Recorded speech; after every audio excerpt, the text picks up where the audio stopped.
Jara stood beneath the sterile glow of the Varellan Conclave's central archive, her four-fingered hands delicately swiping through layers of projected data.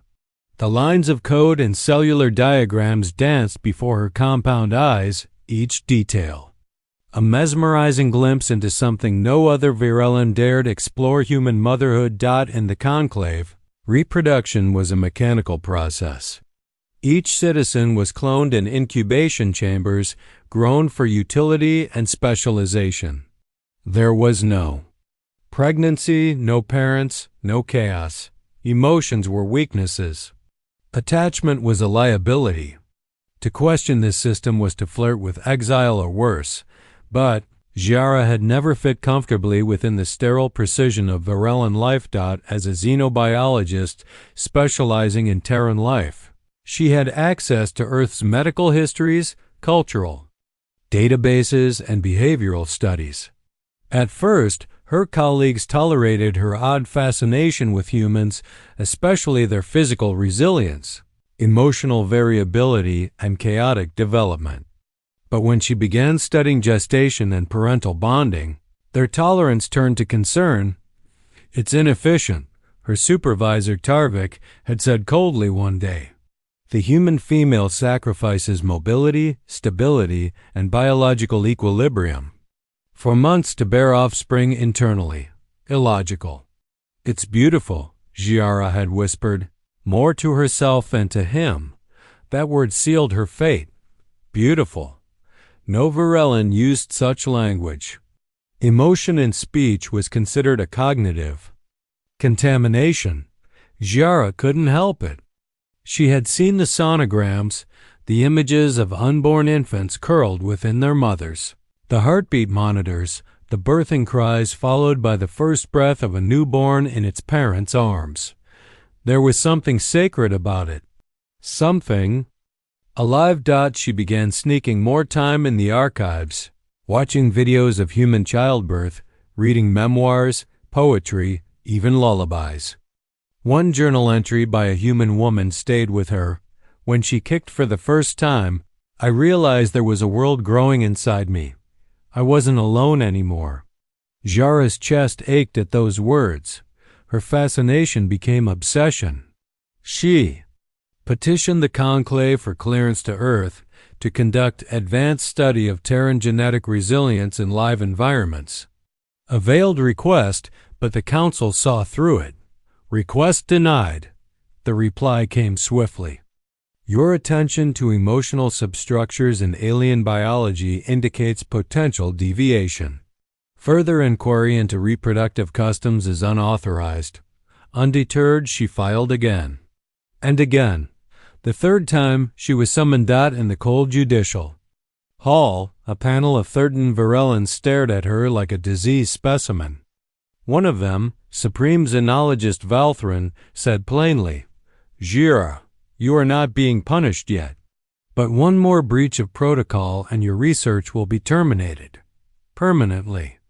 You were made to study life, not feel it."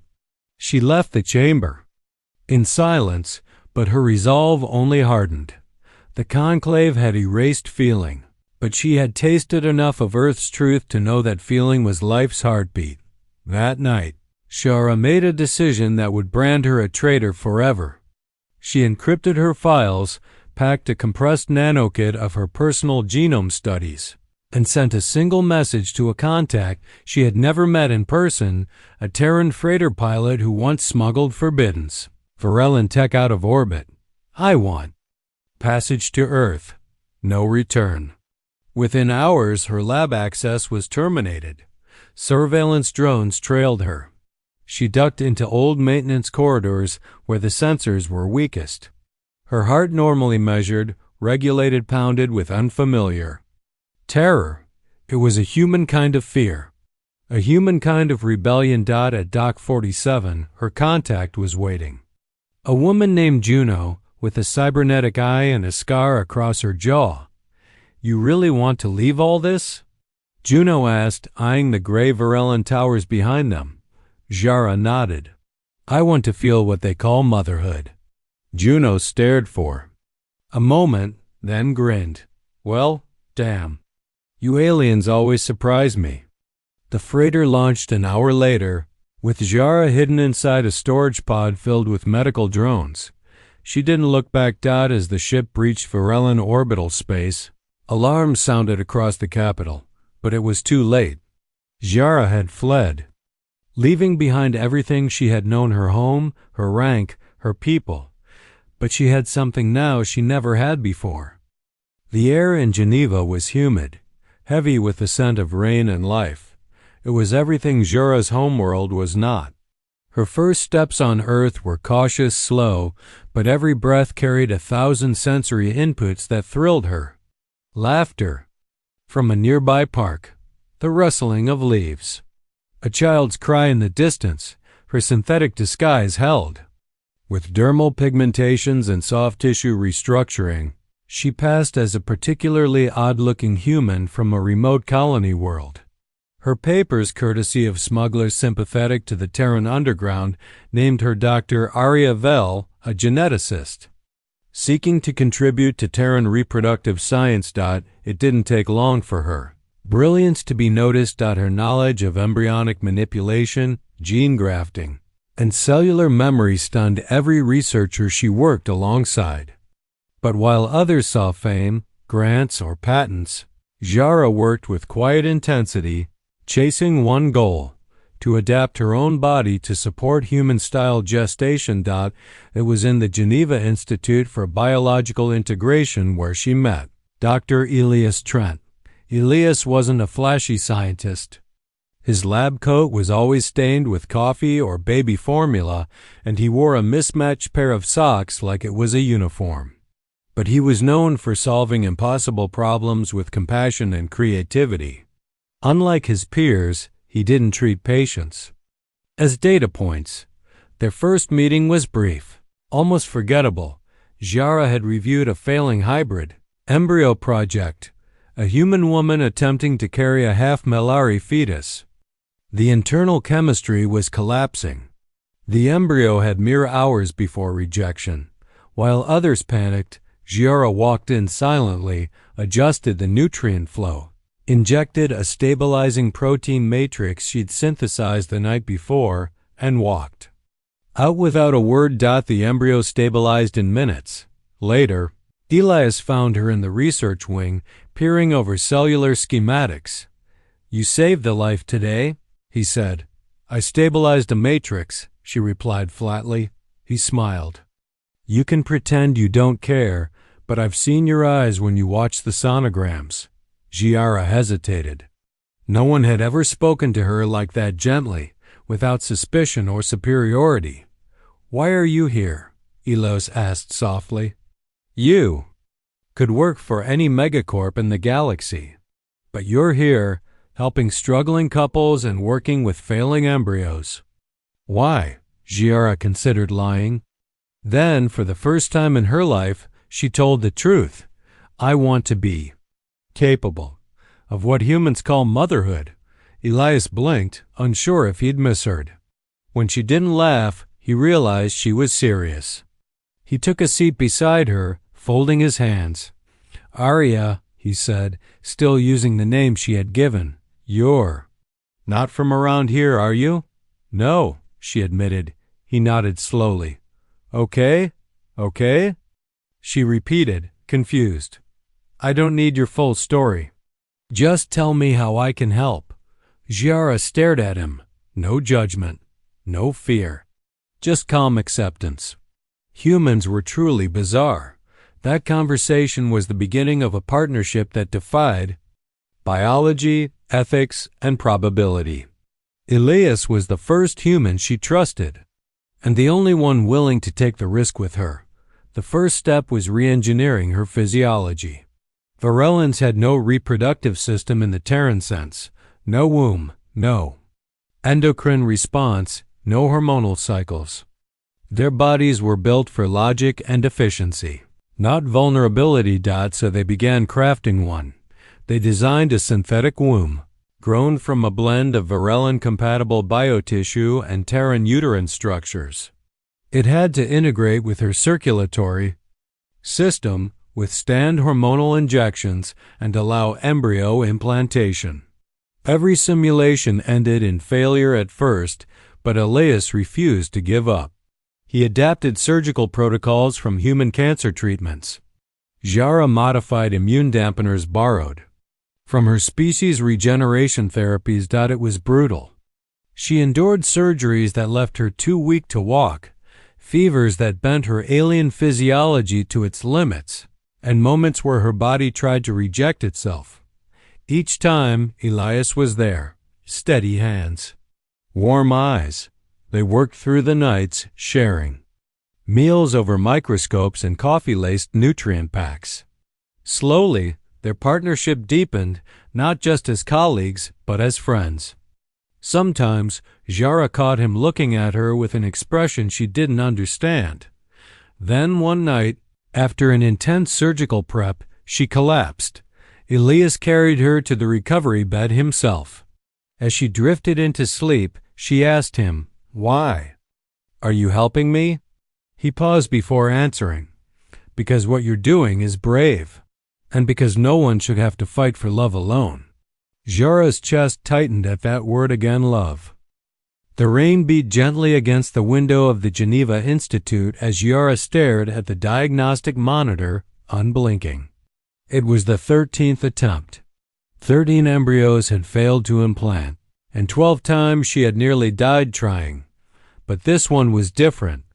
The embryo was stable. The synthetic womb grafted into her body after years of research, pain, and adaptation had accepted the fertilized zygote without rejection. The nanostructured lining had triggered vascular development, hormonal fluctuations usually suppressed in her kind were now carefully regulated by customized gene therapy. Jara didn't dare to hope yet.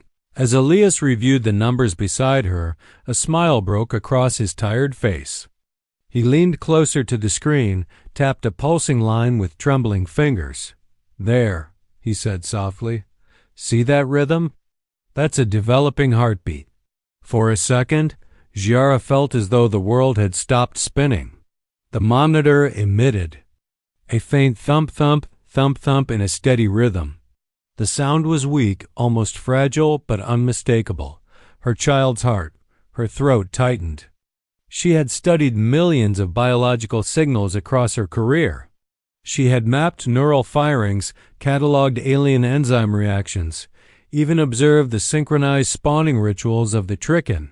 Swamp dash brood. But nothing had ever made her body react like this.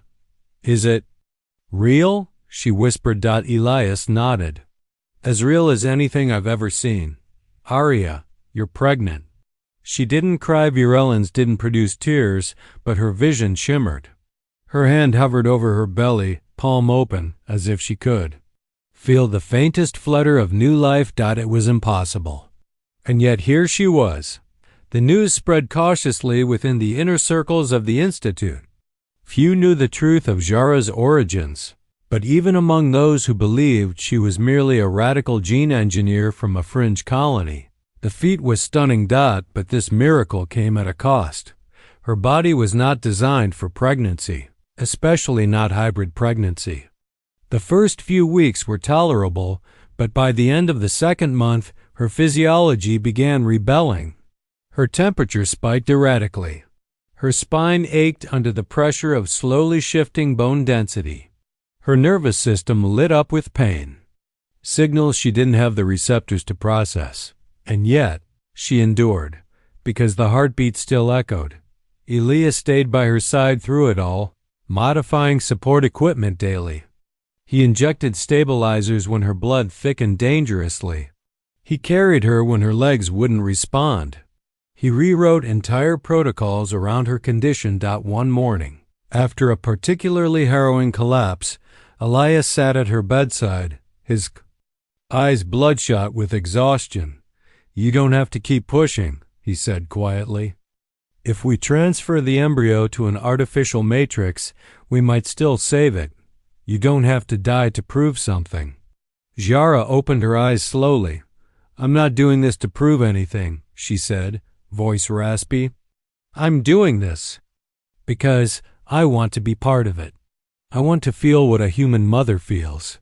The connection, the risk, the love. I want to give that to the child. Not just biology, bonding. He reached out and took her hand without hesitation. She didn't pull away. Shiara had never experienced what humans called intimacy. But in that moment, as Elias' warm fingers wrapped around hers, she understood something fundamental. It wasn't about the science anymore. It never had been. It was about connection. Humanity's great strength wasn't their technology or their adaptability or their weapons. It was their capacity to love through struggle, to build meaning in pain. She wanted to give that gift to her child. The pregnancy progressed week by week, each one a gamble. Her body became more fragile, but the child became stronger. The heartbeat grew louder, steadier. Her artificial womb adapted, almost as if her entire system was learning, responding not just to programming, but to purpose. One quiet evening, as Elias sat beside her reading medical logs, Shiara stirred and reached for the portable sonograph scanner. With his help, she pressed it to her belly. The sound came instantly, thump, thump. Thump, thump, strong and rhythmic. She closed her eyes and smiled faintly. I can feel it now, she whispered. Not just hear it, I know it's there, a life in me. Not grown in glass, not cloned, real. Elias watched her with awe, not as a scientist studying a miracle, but as a man witnessing something sacred. You did it, he said. No. She replied softly. We did. They stayed like that in silence, listening to the heartbeat of a child born not only of science but of choice, sacrifice, and hope. It wasn't just a biological success. Shiara stood at the window of her recovery room, hands pressed gently against the swell of her belly. The heartbeat monitor beside her pulsed steadily, a rhythm that had become more than a sound. It was her anchor, her reason. The child inside her was nearly 6 months along now. She could feel it move, twist, stretch. It was a miracle sustained by science and sacrifice, but miracles, she would soon learn, do not go unnoticed. The first sign came quietly, a small anomaly in the communications traffic. Elias noticed it. He always ran background checks through the UN's interstellar network, cautious by habit. A flagged transmission had mentioned unauthorized Varellan reproductive anomalies, discovered in a recent research summary. That's oddly specific, he murmured as he traced the packet. Shiara stood behind him. They found us? Maybe, Elias said, concern tightening his features. Could just be surveillance sweep data. Or it could be the Conclave. She froze. Even after months on Earth, the mention of the Varellan Conclave brought a cold weight to her chest. She had defied everything they believed in, everything they demanded. They didn't care if she lived or died, but her child, a genetic fusion of Varellan and human DNA, was an abomination to them. A week later, there was no more doubt. A delegation arrived at the United Nations Galactic Affairs building under the guise of diplomacy. 13 Varellans in ceremonial silver robes, cold-eyed, silent. Shiara watched the live feed from her hospital room as the delegation entered the Earth diplomatic chambers. Elias stood behind her, hands curled into fists. They came fast. He muttered. They always do, Shiara said. They don't negotiate, they cleanse. Earth's representatives were firm. The delegation was told in no uncertain terms that Terran sovereignty extended to all citizens and residents, including those seeking biological autonomy. But the Conclave wasn't interested in laws. They spoke in veiled warnings. We seek the return of stolen Varellan property and the correction of a biological crime. The lead delegate said. They never mentioned Jura's name. But they didn't have to. Within hours, her secure housing was compromised. Surveillance drones began buzzing too close. Her medical files were breached. Then came the worst night of her life. The alarm sounded at 2:14 a.m. Emergency lockdown protocols. Activated in the Geneva Institute. Automated turrets armed. Sensors indicated an unauthorized atmospheric re-entry, a covert virulent extraction craft. Elias burst into her room, breathless. "They're here." Giara tried to stand, but her legs gave out. The pregnancy had left her too weak. Elias scooped her into his arms without hesitation. He ran with her down a back corridor, heart pounding, his only thought being to protect them, her and the child. Explosions echoed in the distance. The Virellans weren't subtle now. They were tearing through defense barriers, not to kill, but to retrieve Dad as they reached the Institute's secure birthing ward. Elias keyed in his emergency override codes and locked the door behind them. They had one last line of defense, a full surgical bay fitted with both Terran and alien tech. Giara's body failed completely as shock set in. Her temperature spiked to fatal levels. Her breath grew ragged. Alarm screamed, "She's going into gestational crisis." A nurse shouted, "She'll die if we don't deliver now." Elias responded, "She's only at 26 weeks. The child won't survive." Elias turned to Giara, her skin pale and glistening with cold sweat. Her eyes fluttered open. "Save her," she whispered. "No," Elias said, grabbing her hand. "We're saving both of you." The next 16 hours were a blur of screaming monitors, frantic surgeons, and a human doctor pushing himself beyond the edge of reason. Giara was bleeding internally. Her grafted womb was collapsing. Elias overrode the surgical AI protocols and manually managed the operation. His fingers were steady, but his soul was breaking. Outside, Virellan troops breached the final gate, but it was too late. Pirellan troops breached the final gate, but it was breached the final gate, but it was too late. Cry echoed through the sterile air. A baby's cry. The operating room went silent as the child, a girl, small but breathing, was wrapped in an incubator blanket and placed under stabilization lights. Giara survived. Barely. Elias sat beside her hours later, exhausted and trembling, holding the child in his arms. "She's alive," he whispered. "You both are." Giara looked at the baby violet skin, soft white eyes, a blend of two worlds that were never meant to touch. Her fingers curled weakly, reaching out. "I want to name her," she said faintly. Elias nodded, holding back tears. "What name?" She paused, thinking of what this child represented. Not just defiance, not just science, but hope. "Leora," she said. "It means light." Outside, the UN expelled the Virellan delegation and declared her child a protected citizen of Earth. Inside, in a quiet hospital room, a mother held her daughter. The weeks after the birth were slow, fragile, and full of silence. Giara remained in recovery for 29 days. Her body, never meant to carry life in the way humans did, had come dangerously close to collapse. Even with nanomedical intervention and genetic restoration protocols, she would carry the scars for the rest of her life. Her muscles were weakened. Her organs had been altered. She would never move quite the same again, but she didn't care, because in the crib beside her, swaddled in warmth and soft earth fabric, lay Leora. The child was alive.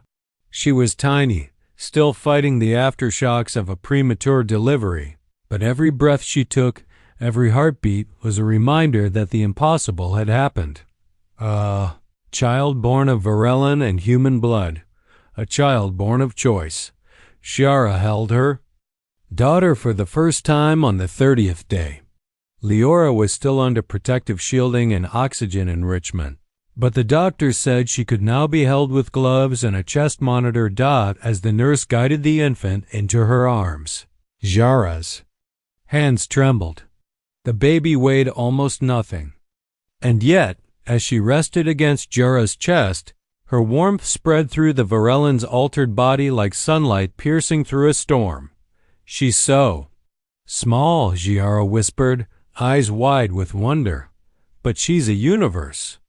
Elias, seated beside her, smiled through exhausted eyes. He had barely left her side in the past month. He slept on chairs, ate in corridors, and fought off both bureaucrats and scientists who wanted to examine the child like a specimen. "She's perfect," he said quietly. "And she's yours." Jura turned her head slowly. "Ours," she corrected. He didn't argue. The world outside had changed while Jura healed. Earth's media had caught wind of the event. News of the first true human Varellan hybrid born naturally, not cloned, not engineered, spread across the networks. Like wildfire, there were debates, celebrations, threats. Scientists hailed it as the greatest reproductive breakthrough in centuries. Politicians tried to spin it as progress, but Jura didn't care about any of it. She declined every interview. She signed no book deals, turned down every award. She and Elias quietly moved out of the Institute into a secluded home on the edge of the Alps, where the air was clean and the only sounds were wind and birdsong. There, she focused on one thing. Being a mother. It was unlike anything she had studied. There were no sterile procedures, no diagrams, no simulations. There was only chaos and intimacy, sleepless nights, diaper changes, Leora's crying fits, her giggles, her first time grabbing Jura's finger. At times, Jura doubted herself.